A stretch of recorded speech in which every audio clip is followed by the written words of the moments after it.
কেমন বান্দার জন্য জান্নাতের সুসংবাদ?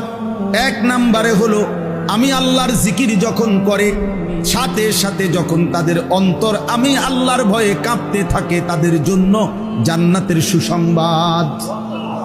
দুই নম্বরে ওয়াস-সাবিরিনা আলা মা আসাবাহুম, প্রতিটা দুঃখ কষ্ট যন্ত্রণা পেরেশানি প্রতিটা ঝামেলায় যে আমি আল্লাহর উপরে সবর করে ধৈর্য ধারণ করে, তার জন্য জান্নাতের সুসংবাদ।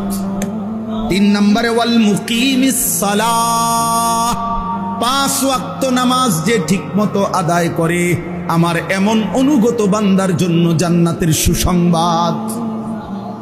4 নম্বরে ওয়া মিম্মা রাযাকনাহুম ইউনফিকুন, আমি আল্লাহর দেওয়া রিজিক থেকে যারা আমার রাস্তায় খরচ করে, হজ ফরজ হলে হজ করে, যাকাত ফরজ হলে যাকাত দেয়, কুরবানি ওয়াজিব হইলে কুরবানি দেয়, আবার সাদাকাতুল ফিতির ওয়াজিব তো সাদকায়ে ফিতির আদায় করে, দান করে, সাদাকা করে, অভাবী গরিব দুস্থ অসহায় এতিম বৃদ্ধ নারী প্রতিটা বিপদগ্রস্ত প্রতিটা দিনই কাজে যে দান করতে থাকে, আল্লাহ বলেন এমন বান্দার জন্য জান্নাতের সুসংবাদ।